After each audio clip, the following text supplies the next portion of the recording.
இப்போ எர்த்குவேக்ஸும் நம்ம கொஞ்ச நேரத்தில் ஃபால்ட்டிங்கால தான் நான் சொன்னேன்ல, டிரான்ஸ்வர்ஸ் ஃபால்ட்டில் தான் எர்த்குவேக்ஸ் வந்து மோஸ்ட் ஃபேமஸ். கம்ப்ரெஷனில் எப்படி ஃபோல்ட்ஸ் ஃபேமஸோ, ஆனால் உங்களுக்கு ஷேரிங்கில் எர்த்குவேக்ஸ் ஃபேமஸ். இப்போ இந்த ஃபால்ட்டிங் ப்ராசஸில் தான் உங்களுக்கு பிளாக் மவுண்டன்ஸ் எக்ஸ்பிளைன் பண்ண போகிறேன். என்ன பண்ண போகிறேன்? Block mountains. இதில் நார்மல், ரிவர்ஸ், ஸ்டேர், ரிஃப்ட், ஹார்ஸ்டன் இருக்கு. ஆனால் ஃபர்ஸ்ட் நார்மல் ஃபால்ட்டை பாருங்க. நார்மல் ஃபால்ட்டை பாருங்க. இப்போ கன்வர்ஜென்ட் பவுண்டரியில நல்லா கவனிங்க. கன்வர்ஜென்ட் பவுண்டரியில என்ன ஃபோர்ஸ் அப்ளை ஆச்சு? கம்ப்ரெஷனல் ஃபோர்ஸ். டைவர்ஜென்ட் பவுண்டரியில என்ன ஃபோர்ஸ் அப்ளை ஆச்சு? டென்ஷனல். ஷேரிங் ஃபோர்ஸ்ல ஷேரிங் ஃபோர்ஸ் எந்த பவுண்டரியில வந்துச்சு? Transformer transverse. இங்க பாருங்க, இது ஷேரிங், இது ஷேரிங், இது இது டென்ஷனல். டென்ஷனல் வித் ஷேரிங் ரெண்டு ஃபோர்ஸஸ் ஒரே இடத்துல ஆக்ட் ஆனா என்ன ஆகுது? இந்த பள்ளம் கிரியேட் ஆகுது, இங்க மேல போகுது. இந்த மேல போறது பிளாக் மவுண்டன், இது ரிஃப்ட். இது ரெண்டு பக்கத்திலயும் மவுண்டன் ஃபார்ம் ஆகும். மவுண்டன்ஸ் மித்துங்கா அண்ட் மிஷுங்கா mountains of East African rift valley are the block mountains. Lake Titicaca, lake Tanganyika, இது எல்லாமே அந்த ரிஃப்ட் வேலியில ஃபார்ம் ஆச்சு. ஏதாவது டவுட்ஸ் இருக்கா உங்களுக்கு? அதே மாதிரி தான் Vindhya Satpura with Narmada and Tapi. Any doubt? இப்போ ஃபோர்ஸஸ் பார்த்துட்டீங்க. நார்மல் ஃபால்ட்ல ஃபோர்ஸஸ் எழுதிக்கோங்க. Tensional with shearing, tensional with shearing force. இதெல்லாம் படிச்சிட்டீங்கன்னா எந்த கொஸ்டின் இந்தியன் ஜியோகிராஃபில வந்தாலும் நீங்க கரெக்டா போட்டுருவீங்க.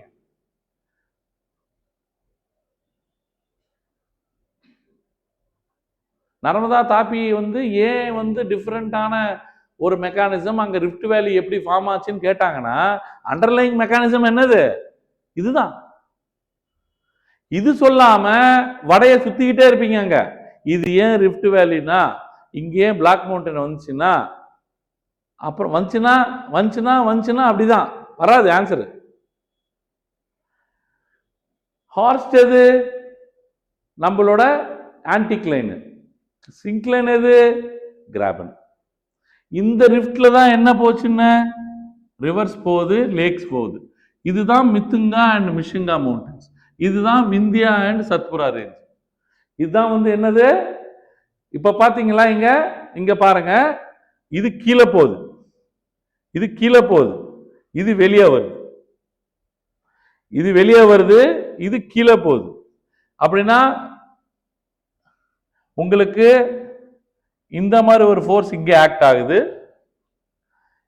இந்த ஃபோர்ஸ் உங்களுக்கு ஆக்ட் ஆகுது. கரெக்டா? இது என்ன ஃபோர்ஸ்? டென்ஷனல். இது என்ன ஃபோர்ஸ்? இங்க என்ன ஆகுது? கிரேபன், ரிஃப்ட் ஃபார்ம் ஆகுது. இது என்ன? Block mountain 1, block mountain 2. நான் கிட்டத்தட்ட என்ன சொல்றேன்? இது நர்மதான்றேன், இது வந்து சத்புரான்றேன், இது வந்து தாப்பின்றேன், இது விந்தியன்ன்றேன். விந்தியன் மவுண்டன்ஸ்க்கு நடுவில் ரெண்டு ரிஃப்ட் இருக்குன்றான். கன்ஃபியூஷன்? கன்ஃபியூஷன்? இங்க என்ன நடக்குது?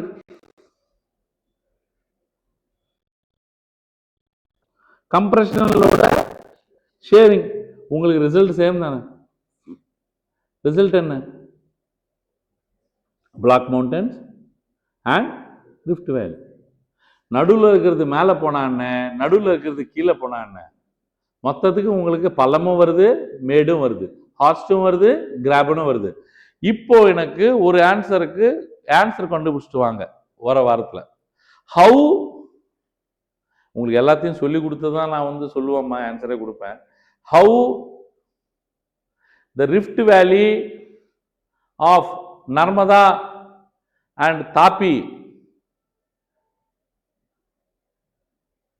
rivers in India is different from East African Rift Valley, is different from East African Rift Valley formed in Africa. நர்மதாக்கும் தாப்பியும் ரிஃப்ட் வேலி ஃபார்மேஷன் எப்படி ஒரு வித்தியாசம் எதோட கம்பேர் பண்ணும்போது ஈஸ்ட் ஆப்பிரிக்கன் ரிஃப்ட் வேலியோட என்ன ஆன்சர் வரும் ஆப்போசிட் ப்ராசஸ்ன்னு வரும் அதுக்கு மேலே வேற ஏதாவது வருமா ஒன்றும் வராது ஆனால் அது ஃபார்ம் ஆனது எப்போன்னா இந்த ரிஃப்ட் வேலி நர்மதா தாப்பி ரிஃப்ட் வேலி எப்போ ஃபார்ம் ஆச்சுன்னா உங்களுக்கு ஒரு ஃபால்ட் ஒன்று ஃபார்ம் ஆகும் எந்த ஃபால்ட்டு இண்டோ ஆஸ்திரேலியன் பிளேட்லேருந்து இந்தியா பிரியுது டெக்கன் பிளாட்டியூ தனியாக பிரியுது பிரிஞ்சு 70 million years back 70 million years back அப்போ அது பிரிஞ்சு மெதுவா மேலே வந்துச்சு எங்க யூரேஷியன் பிளேட்டுக்கு முட்டினதால தான் நம்மளுக்கு ஹிமாலயாஸ் வந்திருக்கு இதுதான் கான்செப்ட் அந்த பிரிஞ்சது இல்லை அந்த உடஞ்சது இல்லை அந்த உடஞ்சதோட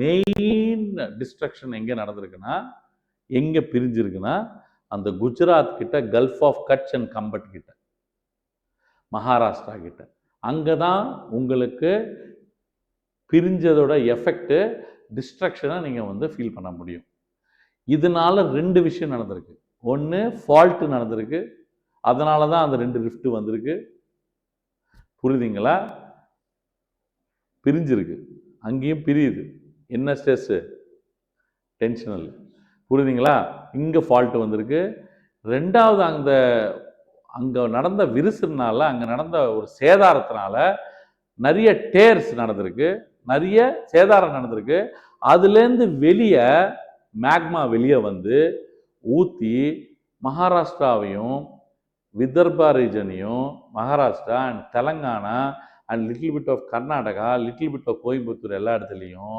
உங்களுக்கு பிளாக் சாயில் ஃபார்ம் ஆயிருக்கு அது பேர் தான் ரெகூர் சாயில்ன்றோம் புரியுதா Deccan plateau is made up of plate which plate shield என்ன shield red shield iron shield அது அங்கே ரெட் சாயில் தான் இருக்கணும் ஆனால் மகாராஷ்டிராவில் அந்த ரெட் சாயில் குஜராத்லேயும் ரெட் சாயில் மறைஞ்சிருச்சு எதனால 70 மில்லியன் இயர்ஸ்க்கு சேதாரம் ஏற்பட்டதுனால ஒரு ஃபால்ட்டு ஏற்பட்டதுனால அந்த இடத்துல என்ன ஊற்றிருக்கு லாவா ஊற்றிருக்கு லாவா ஊற்றுனதால அங்கே என்ன சாயில் இருக்கு இப்போ பிளாக் எர்த் சாயில் இருக்கு ரிகூர் சாயில் இருக்கு ஸோ அங்கே நான் உங்களுக்கு இங்கே நான் சொல்லக்கூடாது ஆனால் நான் ஏன் சொல்கிறேன் நான் திரும்பி கேட்பேன்னு அர்த்தம் இந்தியன் ஜாகிரபின்னு ஆரம்பிச்சதுன்னா ஒரு நாளில் முடிஞ்சிடும் என் கிளாஸ் இப்படி தான் இருக்கும் இந்தியன் ஜாகிரபிக்கு வரத்துக்கு முன்னாடி இந்தியன் ஜாகிரபியை சாவடிச்சிருவோம் நம்ம இந்தியன் ஜாகிரபி அப்படின்னு படம் போடுவேன் முடிஞ்சுது அப்படின்னுவேன் ஏன் அதுக்கு முன்னாடியே கட்டம் கட்டி அவனை கர்ணன் ஒரு ஃபேமஸ் டைலாக் இருக்கும் கர்ணன் படத்தில் பார்த்தீங்கன்னா அந்த என் டி ராமாராவ் தான் கர்ணனாக வாழ்ந்துட்டு இருப்பார் அங்கே இருக்கிற கிருஷ்ணர் என் டி ராமாராவ் கர்ணனை சிவாஜி கணேசன் நான் அர்ஜுனனை பயங்கரமாக அழுதுட்டு இருப்பானா நான் கண்ணுட்டேன் இந்த பாவத்தை நான் எப்படி போய் கழுவுவேன் நீ தான் தேவையில்லாத போதையெல்லாம் பண்ணி பகவத்கீதையெல்லாம் சொல்லி முடிச்சு விட்டேன்னு நான் கொன்னுட்டேனேன்னு சொல்லிட்டு கவலைப்பட்டுட்டு இருப்பான் யாரு அர்ஜுனன் யார கர்ணனை நீ எப்படா கொன்ன அவனை 6 பேர் கொன்னதுக்கு அப்புறம்தான் பல விதமாக பல ஆங்கிள்ஸில் பல சேபத்தில் 6 விதமாக அவனை கொன்னதுக்கு அப்புறம் தான் செத்த பாம்பை தான் நீ கொண்டிருக்க நீ என்ன கொண்டிருக்க கடைசியில் சும்மா வில்ல மட்டும் விட்டுருக்க பார்த்தனா பல பேர் சாபங்கள் பல பேரோட அவர் மேலே இருக்கிற துவேஷம் அவர் மேலே இருக்கிற ஒரு வெறுப்பு அதுதான் அவனை சாவடிச்சிருக்கு தவிர இல்லைன்னா கர்ணனை உன்னால சாவடிக்க முடியுமா same logic Indian geography is nothing but போகிறதுக்குள்ள வெர்ச்சுவலாக செத்துரும் உங்ககிட்ட புரியுதுங்களா இப்போவே சாயில்ஸை டச் பண்ணிட்டேன் பாருங்க ஆல்ரெடி பிளேட்டை சொல்லி மினரல்ஸை டச் பண்ணிட்டேன் பாருங்க மினரல்ஸ்லாம் பார்த்தீங்கன்னா கரெக்டாக உங்களுக்கு 5 நிமிஷத்தில் நான் புரிய வைக்கலன்னா இது ஆல்ரெடி இந்த கான்செப்ட்ஸை பில்ட் பண்ணிட்டு இருக்கேன்ல மினரல்ஸ்ன்னு ஒரு ஸ்லைடை போடுவேன் போட்ட உடனே இந்தியாவில் இருக்கிற 14 மினரல்ஸும் நீங்க அடுத்த 5 நிமிஷத்துக்கு அப்புறம் நீங்களே தரவா சொல்லுவீங்க ஏன்னா நான் அத்தனை வாட்டி சாவடிச்சுக்கிட்டு இருக்கேன் இந்தியாவோட சாயில்ஸ் லிட்டரலா அத்தனை வாட்டி நான் வேற ஆங்கிள் உங்ககிட்ட சொல்லிக்கிட்டே இருப்பேன் ஆனா அங்க வந்தோடனே இது ரெட் சாயிலா, இது பிளேட் இருக்கா, இங்க என்ன இருக்கு இருக்கு, ஓகே இது இருக்கா, இது பிளாக் எர்த் இருக்கா இருக்கு. இங்க வந்து என்ன சொன்ன, ஹிமாலயாஸ் ஃபார்ம் ஆனோடனே என்ன வரும் சொன்ன, டிபாசிட்ஸ் வந்துச்சா, அலுவியல் சாயில் ஃபார்ம் ஆகுமா, கோஸ்ட்லயும் அலுவியல் சாயில் ஃபார்ம் ஆகுமா, இப்படியே முடிச்சு விட்டுருவாங்க. பேசுறதுக்கு ஒண்ணுமே இருக்காது. மழை பெஞ்சுதா, மான்சூனை எக்ஸ்பிளைன் பண்ணுவேன், மான்சூன் பண்ண ரெயின்ஃபால் சொல்லுவேன், ரெயின்ஃபால் முடிச்சோடனே வெஜிடேஷன் சொல்லுவேன், வெஜிடேஷன் சொன்ன உடனே ஃப்ளோரா முடிஞ்சது, ஃபானா சொல்லுவேன், முடிஞ்சது, என்விரான்மெண்ட் எக்காலஜி க்ளோஸ்ட். பேசுறதுக்கே ஒன்றும் இருக்காதாங்க. வேர்ல்டு ஜியாகிரபியை ஹிட் பண்ணிட்டா அதை அப்படியே கொண்டு வந்து காப்பி பேஸ்ட் அப்ளைடு. அதுக்கு தான் நான் இவ்வளோ டைம் எடுக்கிறேன். புரியுதுங்களா உங்களுக்கு? இந்த ப்ராசஸ் சொல்லாம திடீர்னு இந்த கேள்வி இந்தியன் ஜியாகிரபியில் நர்மதா தாப்பியை பற்றி கேட்டாங்கன்னு வச்சுக்கோங்க, அந்த faulting process how it is different from the faulting process of East African rift வேலின்னு கேட்டாங்கன்னா என்ன எக்ஸ்பிளைன் பண்ணுவீங்க? உங்க புக்கில் ஒரு லைன் இருக்கும், அந்த ஒரு லைன் எப்படி 10 மார்க் எழுதுவீங்க? புரியல? புரியுதா உங்களுக்கு நான் என்ன சொல்றேன்னு? இதுதான் டிஃபரன்ஸ். நீங்க குரூப் 1 கிளியர் பண்ண போறதுக்கும் குரூப் 1 கிளியர் பண்ணாம அண்ணா நகர் பக்கமே முகப்பேர் பக்கமே சுத்திட்டு இருக்கிறதுக்கும் என்ன டிஃபரன்ஸ் இருக்க போகுதுன்னா, அண்டர்லைங் கான்செப்ட்ஸ் படிக்காம இருக்குது. அண்டர்லைங் கான்செப்ட்ஸ் படிக்காம இருக்குது. இப்போ ஒரு விஷயத்த நான் உங்களுக்கு சொல்றேன் பாருங்க, இங்க விரிசல் ஏற்படுதுன்னு நான் சொல்றதுக்கு ஏதாவது டவுட் இருக்கா? இப்படி இருக்கு, இங்கேருந்து ஹேங்கிங் வால் என்ன ஆகுது, தள்ளுது, கரெக்டா தள்ளுது, இங்க ஃபுட்வால் இறங்குது, இங்கேயும் அதானே நடக்குது. இதுக்கு அடுத்த ஸ்டெப் இது அடுத்த ஸ்டெப். ஃபர்ஸ்ட் இந்த ப்ராசஸ் அப்போ இப்படி இருக்கும், அதுக்கப்புறம் டிஸ்லொகேஷன் ஆனதுக்கு அப்புறம் இப்படி தூக்கும். இது வந்து என்னவா ஆக போகுது ஃபியூச்சர்ல, வேலி ஆக போகுது. இது என்னவா ஆக போகுது, ஹார்ஸ்ட். இது என்ன ஆக போகுது, ஹார்ஸ்ட். இது என்ன ஆக போகுது, கிரேவன்.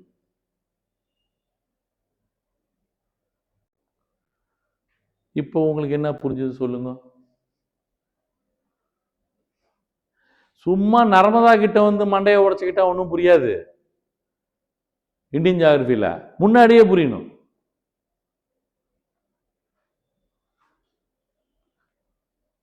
நார்மலு அது ஏன் ரிவர்ஸ் ஆச்சு, அது ஏன் ரிவர்ஸ் ஆச்சு, என்ன கம்ப்ரெஷனல் ஃபோர்ஸ், கரெக்டா? இது த்ரஸ்ட் ஃபால்ட், உள்ள இப்படி இருக்கு, ஒண்ணுக்கு மேல ஒண்ணு ஏறுது, ஓவர் த்ரஸ்ட்னு ஒன்று படிச்சீங்க ஞாபகம் இருக்கா? அதுல நெப்பே ஆகி உடஞ்சி இது மேல ஒருத்தன் ஏறிடுவான், அவ்வளவுதான் முடிஞ்சிச்சு. இது லேட்ரல் ஸ்ட்ரைக்கு. சுனாமி வர்றதுக்கான காரணம் இப்படி இருக்கிறவன் டப்புன்னு இப்படின்னா இந்த இடத்துல பள்ளம் வருமா, இந்த இடத்த மொத்தமா ஃபில்அப் பண்றதுக்காக சுத்தி இருக்கிற வாட்டர் அங்க வரதுக்கு ட்ரை பண்ணும். ஏன்னா வாட்டருக்கு எதுக்கு ஆர்டிஃபிஷியல் இன்டெலிஜென்ஸ் இல்லைல்ல. அப்புறம் தெரியும் அது சின்ன குழி தானாமாண்டா, நம்ம எல்லாரும் திறந்து வந்துட்டோம் ஐயையோ அப்படின்னு சொல்லி நீங்கெல்லாம் வந்த இடத்துக்கே போயிருங்க பண்ணுவான். அந்த வாட்டர் திரும்பி ரீசெட்டில் ஆகும் பார்த்தீங்களா, 3 மீட்டர் ஹைட்ல இருக்கும். அதே நீங்க கிட்ட வரும்போது கான்டினென்டல் ஷெல்ஃப் கீழே வந்து பள்ளம் குறைஞ்சிக்கிட்டே வரும், அதை ஹிட் பண்ணும்போது அதை 30 மீட்டரா மாறி கோஸ்ட்டை க்ளோஸ் பண்ணிடும். நடுக்கடல்ல இருக்கிறவனுக்கு சுனாமி வந்தவனுக்கே தெரியாது. எவன் ஃபீல் பண்ணுவான்னா ஆலங்கடல் லெவல்ல அது 3 மீட்டரு, ஆனா நீங்க கோஸ்ட்டுக்கு வர வர வர உங்களுக்கு கீழே கான்டினென்டல் ஃப்ளோர் என்ன ஆகும், ரைஸ் ஆக ஆரம்பிக்கும், தண்ணியோட ஆழம் குறைய ஆரம்பிக்கும், 3 மீட்டர் 30 மீட்டர் ஆகும். சுனாமிஸ் தனியா சொல்லுவேன், அப்ப நம்ம பார்ப்போம். நான் ஏன் சொல்றேன்னா இந்த இடத்துல இது இம்பார்ட்டன்ட்ன்றதுனால. டியர் ஃபால்ட் இப்ப நீங்க பார்த்தது இது டியர் ஃபால்ட் சமானமா தான் இருக்கும் ரெண்டுமே. டக்குன்னு இப்படி ஜர்க் விட்டுன்னு என்ன ஆகும், முடிஞ்சு போச்சு. இந்த இடத்துல எர்த்குவேக் இருக்கும் அப்படின்றது கன்ஃபார்ம் தானே, தெரிக்கும், இது தெரிக்கும். இந்த இடத்துல ரிஃப்ட் வேலி டென்ஷனல், ரிஃப்ட் வேலி எதுல ஃபார்ம் ஆயிருக்கு, டென்ஷனல்ல. Horst is the opposite of Rift Valley, but still it is a black mountain. Still is a black mountain. Horst is the opposite of என்ன ஃபோர்ஸ்? அப்போ விந்தியன் தாத்புரா என்ன? எந்த ஃபால்ட்டு? விந்தியன் ரிவர்ஸ் ஃபால்ட்டா நார்மல் ஃபால்ட்டா? Reverse fault. அவன் normal dosa, இவன் masala dosa, onion masala dosa. ஆனால் ரெண்டுமே பிளாக் மவுண்டன், ரெண்டுமே தோசை தான், ரெண்டுமே தோசை தான். இந்த பில்டப் சொல்லாமல் வந்தால் உங்களுக்கு ஹிமாலயாஸோட கன்ஸ்ட்ரக்ஷன் சும்மா வந்து முட்டிச்சு இது ஏந்துச்சு. சார் அது எப்படி சார் ஏந்துக்கும்? கம்ப்ரெஷன்ன்றது ஒன்று தெரியணும். எவன் லைட்டர் கிரஸ்ட் எவன் ஹெவியர் கிரஸ்ட்னு தெரியணும். உங்களுக்கு ஹிமாலயாஸ் புரிய வைக்கிறதுனால என்ன பிரயோஜனம்? எனக்கு பேக்ரவுண்ட் ப்ராசஸ் புரியாமல் உங்களுக்கு ஹிமாலயாஸ் ஃபோல்டு மவுண்டனா ரைஸ் ஆகுது அப்படின்னு சொல்றதுக்கு இவ்வளோ பில்டப்பு. எவ்வளோ பில்டப்பு? எண்டோஜெனட்டிக் ஃபோர்ஸ்ன்னு ஒன்று இருக்கு, அது கீழிலேருந்து வரும், அது மேக்மாவால் உருவாகும், மேலே பிளேட்ஸ் இருக்கும், அந்த முட்டும் டிஃப்ரெண்ட் டைப்ஸ் ஆஃப் பிளேட்ஸ் இருக்கும், அதுல கான்டினென்ட் முட்டும் போது அந்த இடத்துல கம்ப்ரெஷன் நடக்கும், அது பேர் கம்ப்ரெஷனல் ஃபோர்ஸ். அதுக்கப்புறம் ஃபோல்டிங் நடக்கும், அந்த ஃபோல்டிங்ல அசிமெட்ரிக்கல் இருக்கும், சிமெட்ரிக்கல் இருக்கும், ஐசோக்ளினல் இருக்கும், செவரான் இருக்கும், ஓவர் த்ரஸ்ட் இருக்கும், ரிகம்பண்ட் இருக்கும். இந்த ஃபோல்டிங் ப்ராசஸ் நடக்கும்போது ஹிமாலயாஸ்ல டிஃப்ரெண்ட் லேயர்ஸ் ஃபார்ம் ஆகும். ஹிமாத்ரி, ஹிமாச்சல், விவாலிக்குன்னு அதுல ஒன்று அசிமெட்ரிக்கல், ஒன்று சிமெட்ரிக்கலா இருக்கும். இந்த மாதிரி மேல ஹிமாலயாஸ் ஃபோல்டிங் ப்ராசஸ் நடக்கும்போது அதே கம்ப்ரெஷனல் ஃபோர்ஸ் கீழே நடந்தா, அதே கம்ப்ரெஷனல் ஃபோர்ஸ் கீழே நடந்தா, அந்த இடத்துல இன்னொன்னு ஷேரிங் ஃபோர்ஸ் கூட ஆக்ட் ஆனா, அந்த இடத்துல 70 மில்லியன் இயர்ஸ் பிஃபோர் அதே ஹிமாலயாஸ் மேல நார்த்ல ஒன்று நடந்துட்டு இருக்கும் போது, அதே 70 வருஷம் முன்னாடி 70 மில்லியன் இயர்ஸ் பிஃபோர் இந்த இடத்துல குஜராத் கோஸ்ட்ல, மகாராஷ்டிரா கோஸ்ட்ல ஒரு ஃபால்ட்டிங் ப்ராசஸ் நடந்துச்சு. அந்த ஃபால்ட்டிங் ப்ராசஸ்ல இருந்து உங்களுக்கு 2 ஃபோர்ஸ் ஆக்ட் ஆச்சு, ஆகி அங்க ஃபால்ட் ஆச்சு. அந்த ஃபால்ட் பேர் ரிவர்ஸ் ஃபால்ட்டு. அந்த ஃபால்ட் ஏன் ரிவர்ஸ் ஃபால்ட்டு? நார்மலுக்கு அது ரிவர்ஸ். இந்த இடத்துல கம்ப்ரெஷனல் ஆக்ட் ஆகும். கம்ப்ரெஷனல் ஆகும் போது ஷேரிங் இருக்கும்போது ஒன்று நடுவில் இருக்கிறது மேலே தூக்கிக்கும், பக்கத்துல நடுவில் மேலே தூக்கிக்கிட்டு தான் விந்தியா, சத்புரா, பக்கத்துல இருக்கிற பள்ளம் தான் நர்மதா, தாப்பி.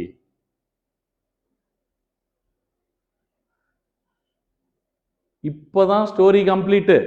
ஹிமாலயாஸ் ஏன் ஃபார்ம் ஆச்சு அப்படின்ற கம்ப்ளீட் எப்போ ஆகுது?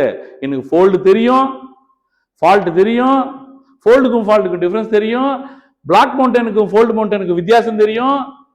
இல்லைன்னா அதுவும் மவுண்டன் தானே, இதுவும் மவுண்டன் தானே, என்ன சார் வித்தியாசம் கேட்பீங்க. புரியல புரியல.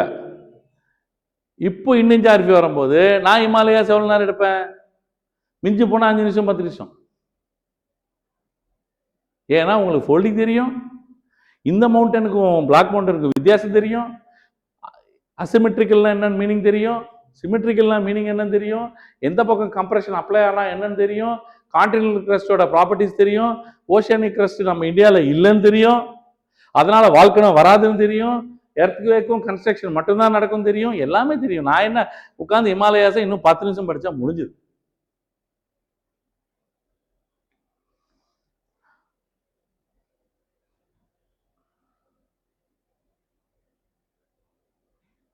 East African rift valley, East African rift valley, lake Nyasa, lake Albert, lake Victoria, lake Tanganyika and lake Turkana, இது எல்லாமே உங்களுக்கு எங்கே ஃபார்ம் ஆகுது? East African.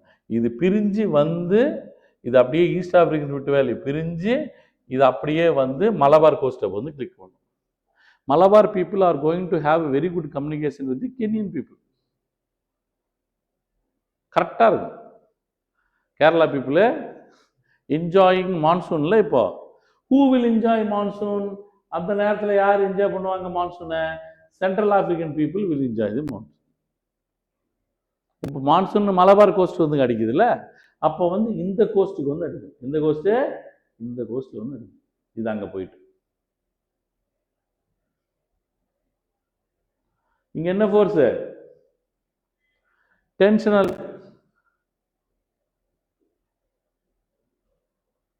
நார்மலா ரிவர்ஸா? நார்மல். தெளிவாக இருக்கீங்க. ரியல் ஃபோட்டோகிராஃப், அது நான் இல்லை. ரியல் ஃபோட்டோகிராஃப் புரியுதுங்களா? இப்படி தான் பிரிஞ்சுக்கிட்டு இருக்கு. அவங்களுக்கு எவ்வளோ வேடிக்கையாக இருப்பாரு. ஒரு பாதி கான்டினென்ட்டே போகுதுரா அப்படின்னு தெரிஞ்சு கூட, but it takes millions years. இன்னும் மில்லியன்ஸ் ஆஃப் இயர்ஸ் ஆகும். இன்னும் அட்லீஸ்ட் ஒரு 20 மில்லியன் இயர்ஸாக ஆகும்.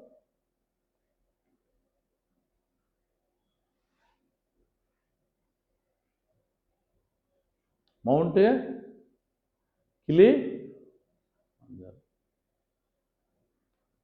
Volcanic mountain on the block mountain. Block மவுண்டனுக்கு மேலே இந்த கார்னரில் இது கீழே இறங்குது இல்லை, இறங்கும்போது கீழே டிஸ்ட்ரக்ஷன் நடந்து அதுலேருந்து ஆமாற மெட்டீரியல் மேலே அடிக்குது. சரிங்களா? இங்கோடு நிறுத்திப்போம். Will start with volcanoes, earthquakes, and then will go to climatology. அப்படியே நம்ம ஓஷனோகிராஃபி சீக்கிரமாக முடிச்சுட்டு will entry into the Indian geography. So thank you.